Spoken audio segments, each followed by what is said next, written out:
Okay, welcome back. In this video, we're going to talk about the practice for section 2.2, change in linear and exponential functions. So we saw in the last section how we were discussing sequences, arithmetic and geometric sequences, and now we are going to relate those to linear and exponential functions. So just to kind of make a note here, we should associate arithmetic sequences with linear functions. And we should associate geometric sequences with exponential functions.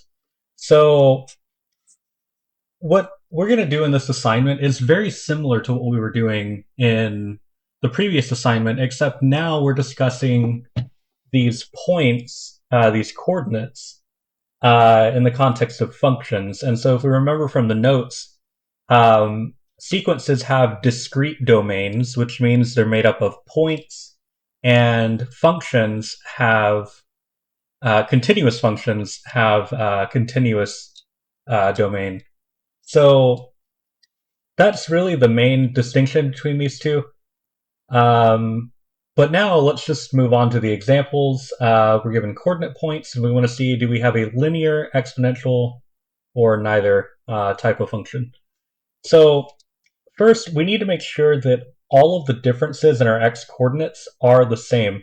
So for 1, 2, 3, and 4, notice that to get from one x coordinate to the next, we're adding 1 in each of these cases. So we start at 1 and then add 1 to 2, add 1 to get 3.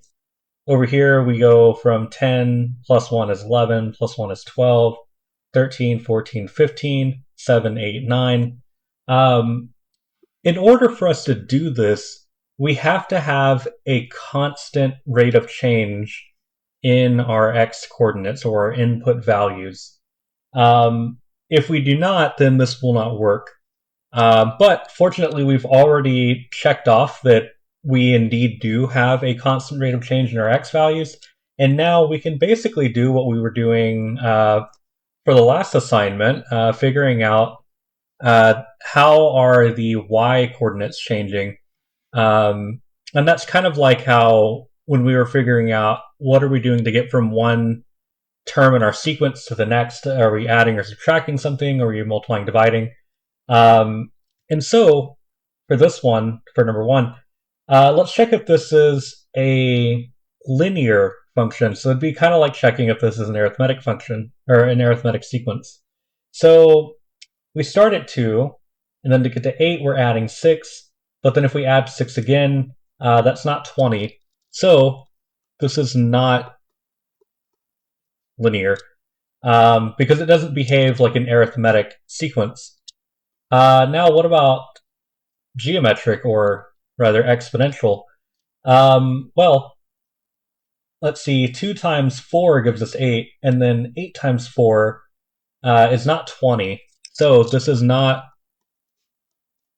an exponential, if I can spell. This is not an exponential function either.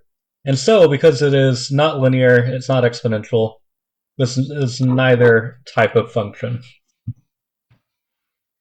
Okay, so same thing with this one. We have to make sure that we have a constant rate of change in our x values or our input values.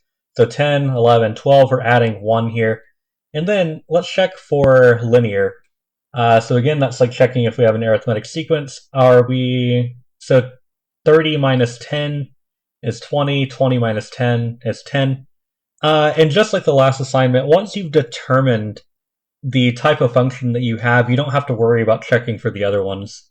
So since we are having a constant rate of change of minus 10 for each y coordinate, this is a linear function. Okay, now what about this? So 13, 14, 15, we have a constant rate of change in our x values. What's happening with our y values? Well, 20 minus 16 is 4, but 4 minus 16 is not 4/5. So we can deduce that this is not linear. Okay, let's check if it's geometric, or exponential, rather. Um, okay, so 20 divided by 5, or in other words, times 1/5, is 4. And then 4 divided by 5, or times 1/5, is 4/5. So this is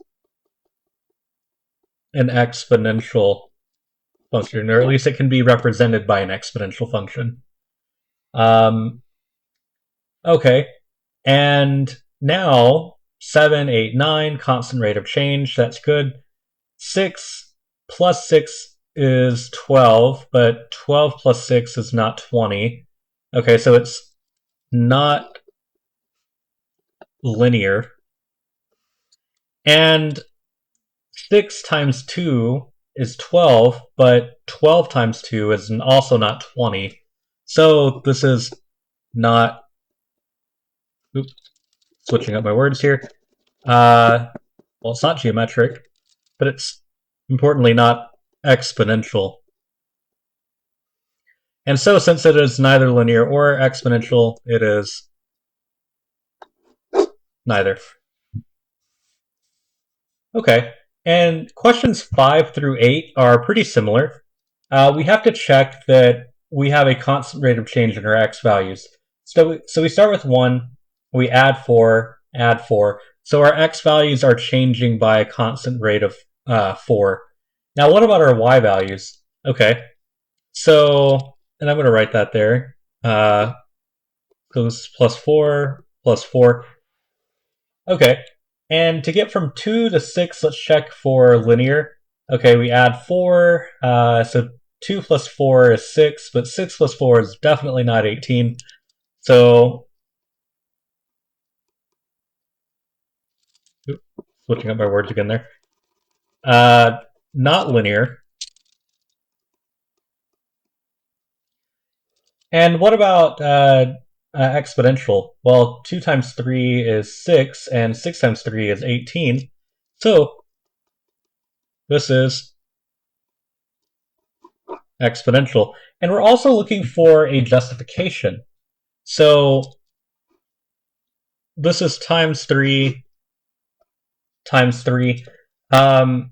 So how we can justify this is that this is exponential, and this is really important that we use this terminology because particularly for the AP exam, they're going to be looking for this type of terminology that I'm using here. This is exponential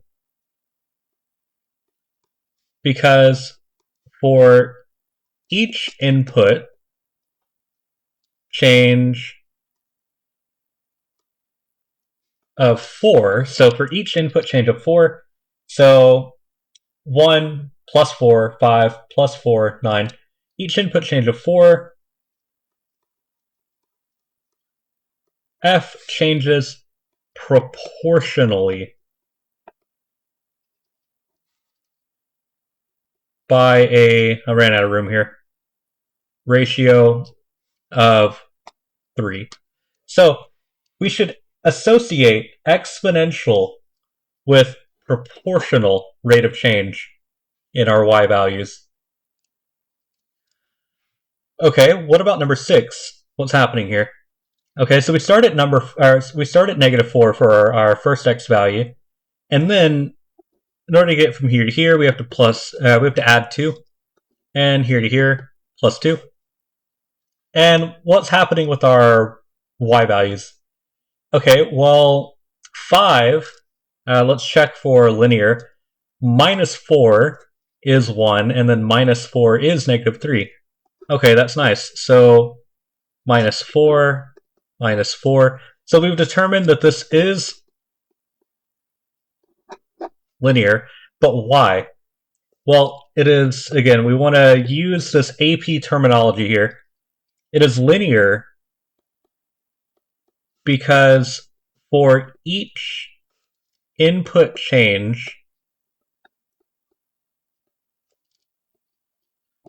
of 2, so for our inputs, we add 2, add 2. Each input change of 2, f has a constant rate of change of -4. So we want to associate linear with a constant rate of change in our y values.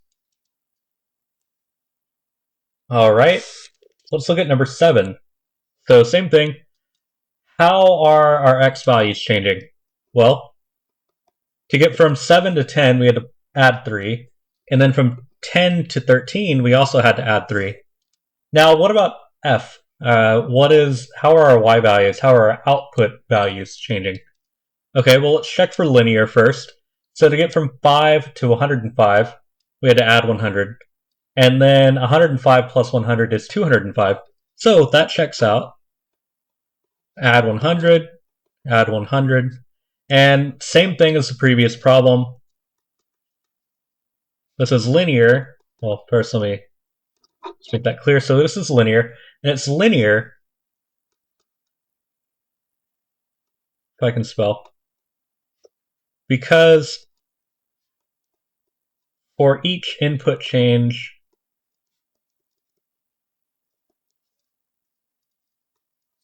of 3, so input changes of 3, f has a constant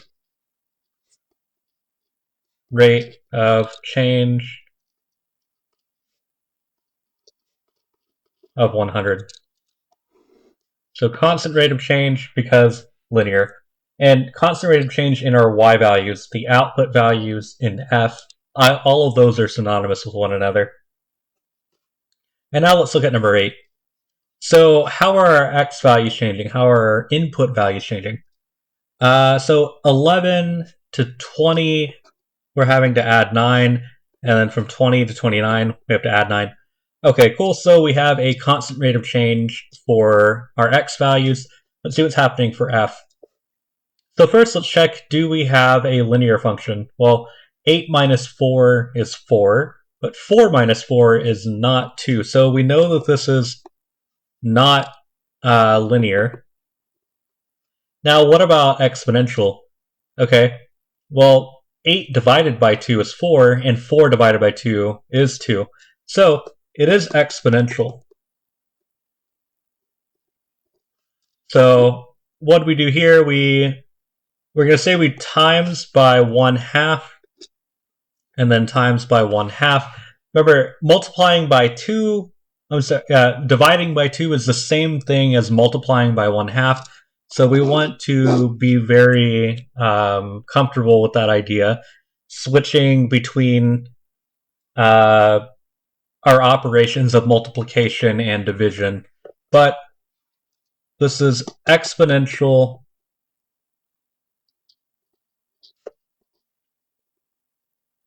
because for each, God, I can't spell, input change of 9, f changes proportionally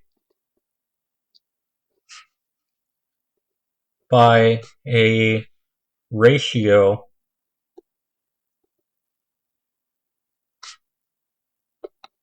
of 1/2. So again, x proportionally is the word that we want to associate with exponential. So as our x values go up in 9, our y values are changing by a ratio of 1/2. Okay, so let's look at the next section here. We want to identify, do we have a linear or an exponential function, and then we want to identify the constant, whether it's the slope or the ratio that causes the output values to change.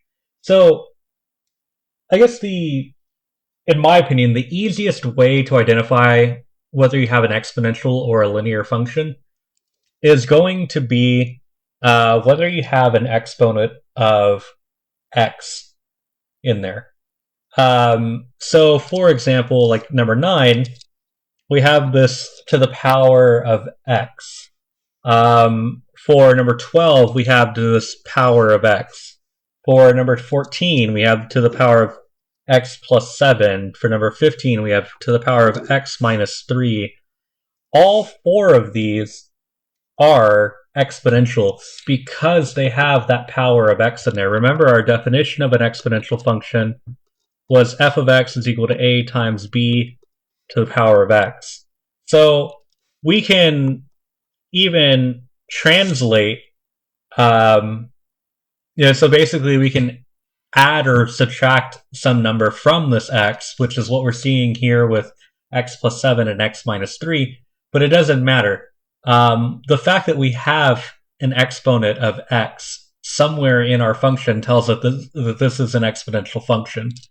So now we know that all of these are exponential. I'm just going to write that as x, very common abbreviation in mathematics to write exponential, or abbreviated as exp. But all of these are exponential. And then what is the ratio that is, or what is the constant or ratio that is causing our output values to change? And that's going to be this number here that we're going to call the base. So also called the ratio, but once we learned about exponential and logarithmic functions later in this unit, we're going to call this the base. So I'm going to get us used to that terminology right off the bat. So in this case, it is our 7. So we're going to say this is a ratio of 7.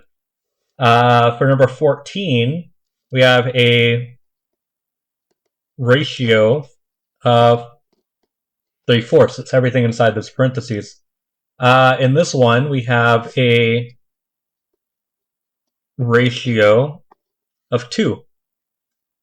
And in number 12, we have a ratio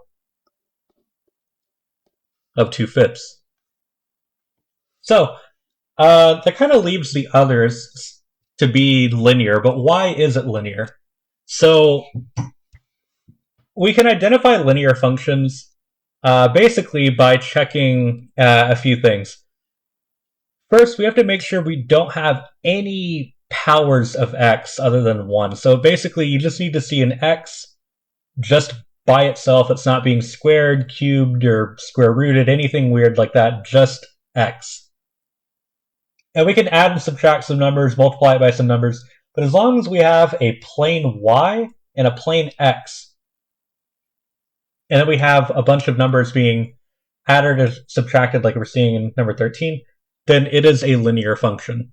We notice we don't have any exponents of anything else. Like there's just no exponents whatsoever in this function.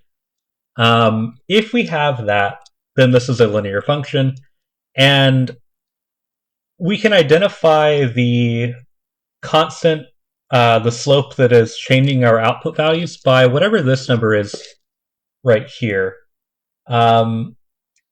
And so remember that for by definition, our linear functions are given as f of x is equal to y naught plus m times x minus x naught. So that's coming from the notes. I think in the notes they used a 1 here for the knots, but it doesn't really matter. Basically, this number here, this m, is your slope. And so in here, we have, this is linear, and we have a slope of -5. What about this one over here? So if, this is actually even easier to identify, because remember, this is in the form of y equals mx plus b. So this is our slope-intercept form, and this over here is our point-slope form. But if it's in slope-intercept form, it's even easier to identify because it's just a number in front of the x. So this is linear with a slope of 4. What about this one? Okay, just because it's switched around as 2 minus 9x, we know that we could rewrite this in standard form as -9x plus 2. it's not necessary for us to rewrite this in standard form as long as we're able to identify that it's this minus 9 right here that is our slope. So this is linear with a slope of -9. And then over here on this one, our m here is going to be this number in front of the x here, the 3. So this is linear with a slope of 3. And so that is the first page here. Now let's look at the second page. So for number 17, so something I would like to point out is that for all of these problems, 17 through 22, you can create a linear function or an exponential function that connects any 2 points. But if we're restricted to only choosing one type of function to create, then that's what we do. But given any 2 points, you can connect just about any function you want. You can make a quadratic, you can make a linear function, exponential, any number of functions. So it really just depends on what the instructions are saying here. And we'll see that in the test prep question for number 25. But if we're told that we have a linear function that passes through these 2 points, this is how we can figure out what is a function that connects these two. So first, we need to figure out the slope between these 2 points. Remember, your slope is determined by y2 minus y1 divided by x2 minus x1. And remember, it does not matter whether you use one point as x1, y1, and then the other point is x2, y2. It doesn't matter which order, as long as you're consistent in the order that you're ordering y2, y1, x2, x1. As long as you're consistent in that order, it is fine. I'll even write that as y1 minus y2 divided by x1 minus x2. As long as you're consistent in your order, that's fine. But let's see. I'm just going to use this second point as y2. Well, x1. Sorry. Blah blah blah. x2, y2. So I'm definitely going to run out of space on this. But 10 minus 4. So y2 minus y1, x2 for 3, and x1 for 1. So this would be 3 minus 1. That gives us 6 over 2, and that gives us a slope of 3. And I'm actually going to finish this problem on a separate sheet of paper because I can already see I'm pretty much out of room here. So that's no problem. Basically, since we know that our slope now is 3, we just need to plug in one of our points into y is equal to y naught plus m times x minus x naught. And more commonly, we will see this as m times x minus x naught plus y naught. It doesn't really matter which way you have this. Perfectly fine either way. But now you just get to replace all of this information in here. We already have our slope as 3, and we just have to pick one of our points to plug in. It doesn't matter which one we do. And so for each of these examples, I'll just pick one randomly. And I implore you to find the other valid equation that connects those 2 points. So if we know that m is equal to 3, I'm going to roll with this form here, by the way, just because that's the more common way to see this. But since m is 3, we have 3 times x minus any, mini, miny, mo. Let's choose u. So whatever the x coordinate is, which is 3, and then plus whatever the y coordinate is, which is 10. And so this right here is a valid formula for a line that connects both of these 2 points. What about the next one? Let's see. Let's find the slope between these 2 points. So I'm just going to be consistent and call this x2, y2, and then x1, y1. So 3 minus 15 divided by 10 minus 4. Let's see what we get here. So this is going to be 3 minus 15 is negative 12. And then 10 minus 4 is positive 6. And then negative 12 over 6 is going to be negative 2. So our slope is negative 2.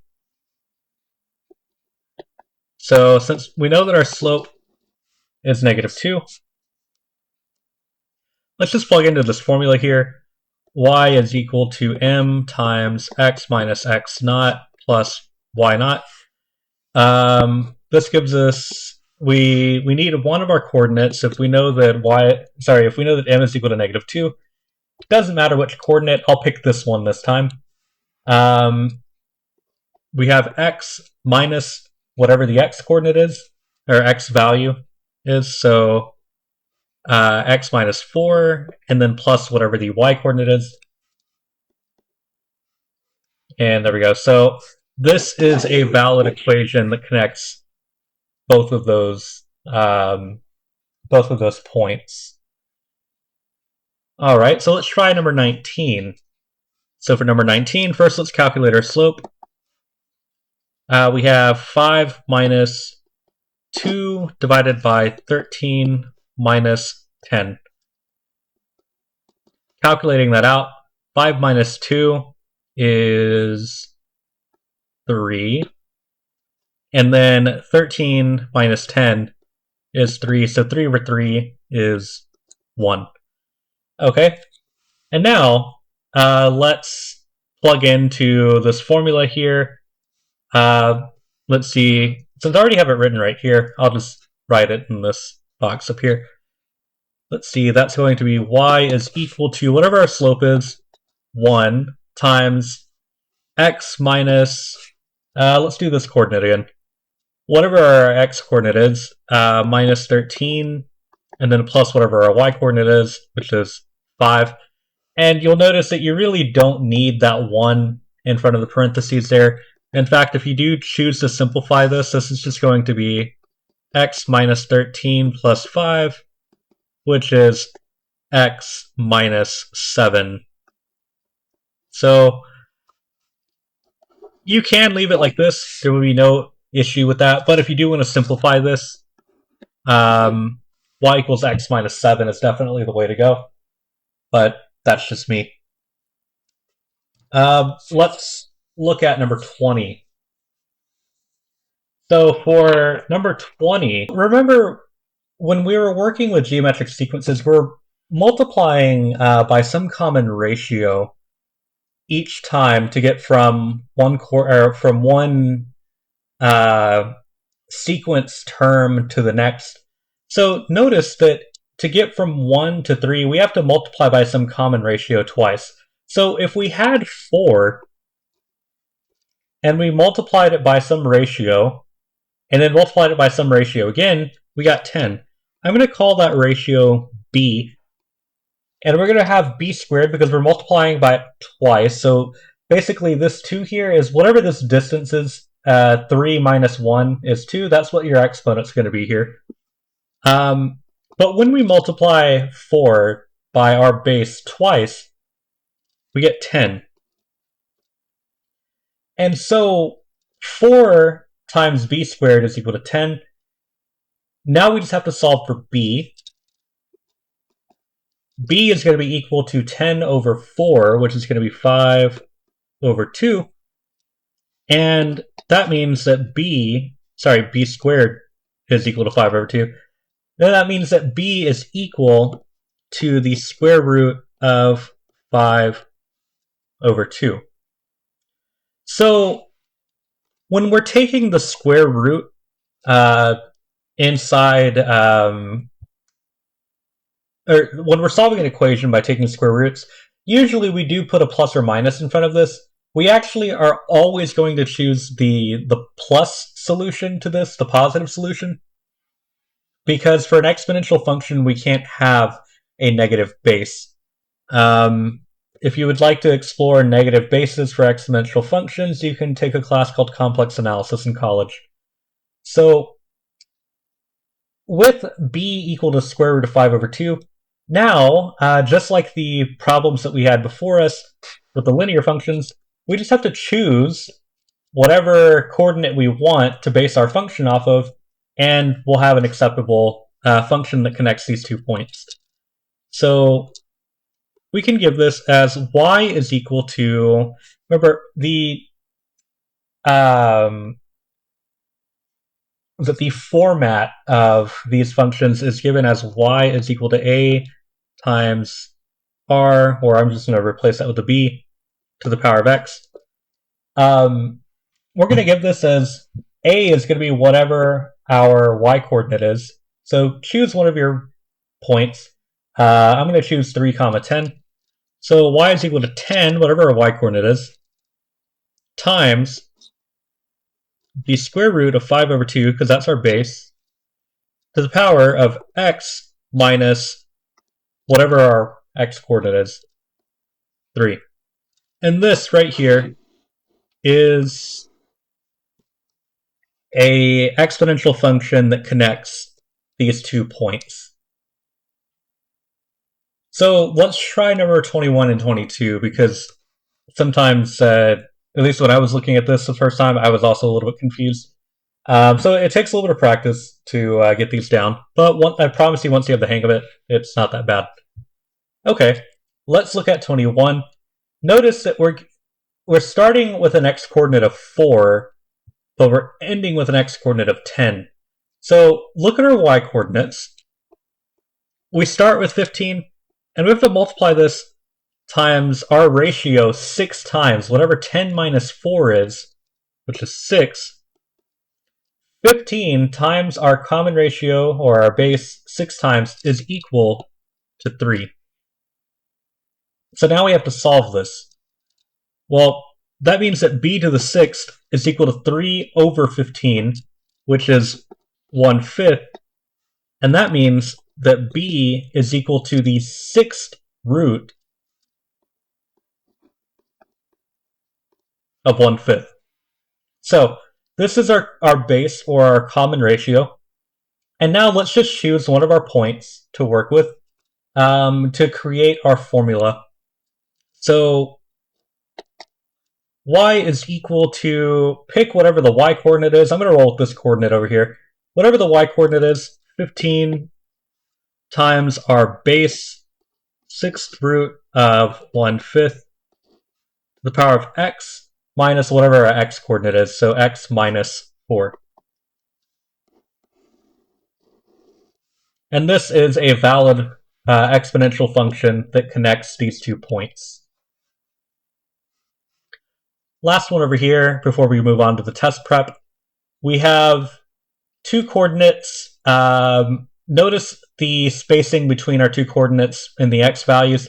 So we start at 10, and then we get to 13. So we start with 2, and we're going to multiply this by our common ratio, or our base, 3 times, because 13 minus 10 is 3. And when we multiply 2 by this common ratio 3 times, we get to 5. So now we have to solve for b. Well, b cubed is going to be 5 over 2, and that means that b is equal to the cube root of 5 over 2. So with b equal to the cube root of 5 over 2, now we can set this up. Which coordinate do we want? Sure, this one, because we did the other one last time. Y is equal to whatever our y coordinate is, 5, times our base cube root of, what do we decide, 5 over 2? And then to the power of x minus whatever our x coordinate is. So in this case, 13. And there we go.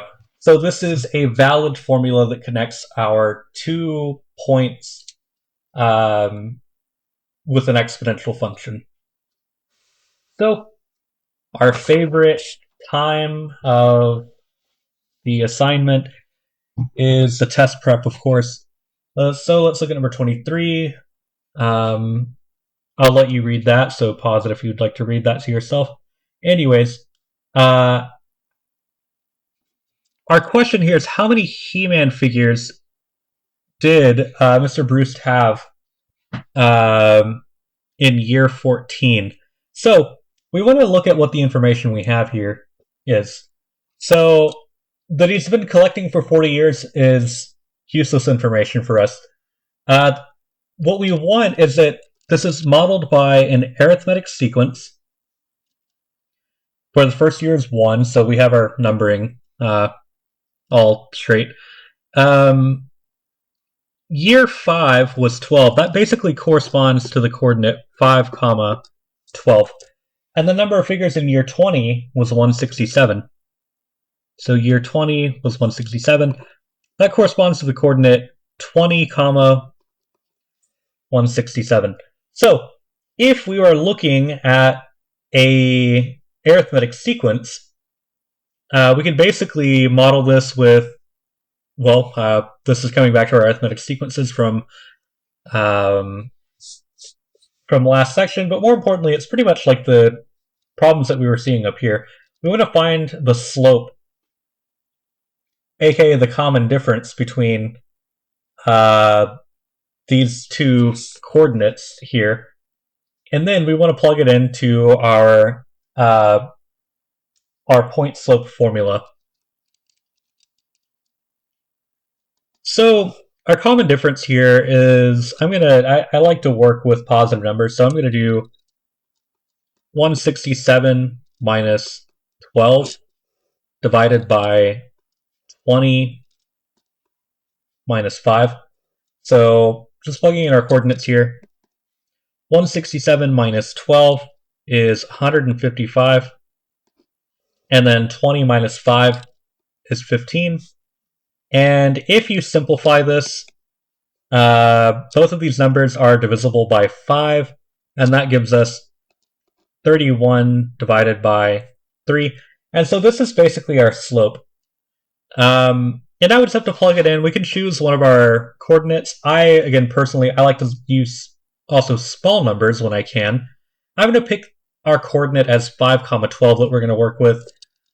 And so our sequence can be given by an is equal to 31 divided by 3 times, instead of x, I'm going to use n minus whatever our x coordinate is, so 5, and then plus whatever our y coordinate is, which is 12. So this sequence models Mr. Bruce He-Man figures that he's collected over these years. And so now we're trying to figure out how many He-Man figures did he have in year 14? Well, that can be given by, now that we have our formula, a sub 14 is equal to 31 divided by 3 times 14 minus 5 plus 12. And if you put all of that into your calculator, this will come out to 105. So in year 14, he had 105 He-Man figures. Okay, now for number 24. So Mr. Bean has lots of siblings, nephews, nieces. And if you remember from lab, we absolutely laughed about this because we concluded that Mr. Bean's family would overtake the world population in only about 20-something generations. So, yeah, if this is a genuine geometric sequence that models his family, that's horrifying. But basically, we see that the number of people after generation 2 is 52, again, noting this is a geometric sequence. Generation 4 is 468. So, how many people will be in the bean family after generation 6? So, again, this is going to be modeled by, basically, we're trying to connect the 2 points 2, 52 with the other point 4, 468. So, note that 52, and we multiply it by our base, our common ratio, twice. 4 minus 2 is 2. And that will somehow get us to 468. So, if we solve this, b squared is equal to 468 divided by 52. That simplifies, probably. And then it equals 9, which means that b is equal to the square root of 9. So b is equal to 3. Okay, so I'm going to box that because that's important. Not because it's the answer, but it's important. And now that we know that 3 is our base, our formula can be given by the geometric sequence g sub n is equal to 52. So, again, I'm going to use the coordinate with smaller numbers, definitely not this one. So whatever our y-coordinate is, 52, times our common ratio, or our base, 3 to the power of n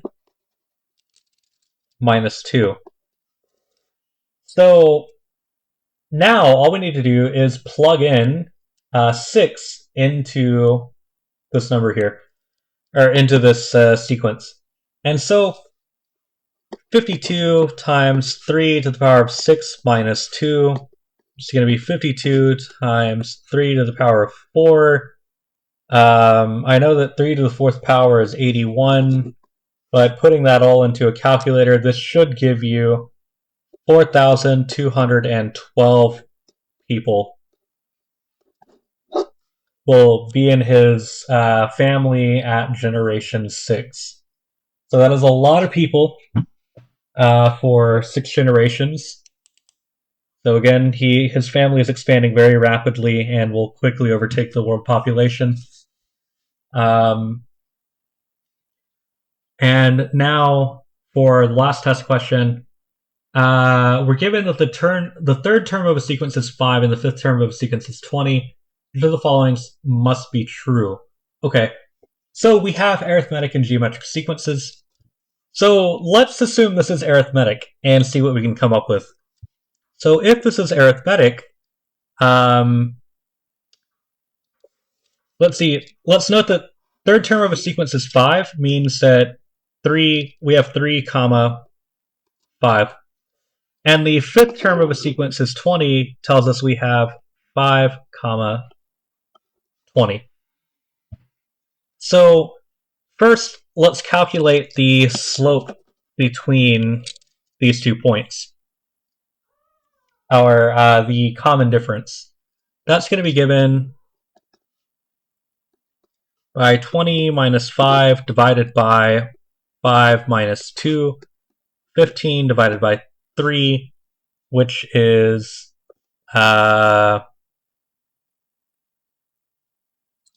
sorry, 5 minus 3, which is 2, and that's going to give us 7.5. I was like, why is this a different answer from the last time I did this? 7.5. So if our common difference is 7.5, that means that we can model this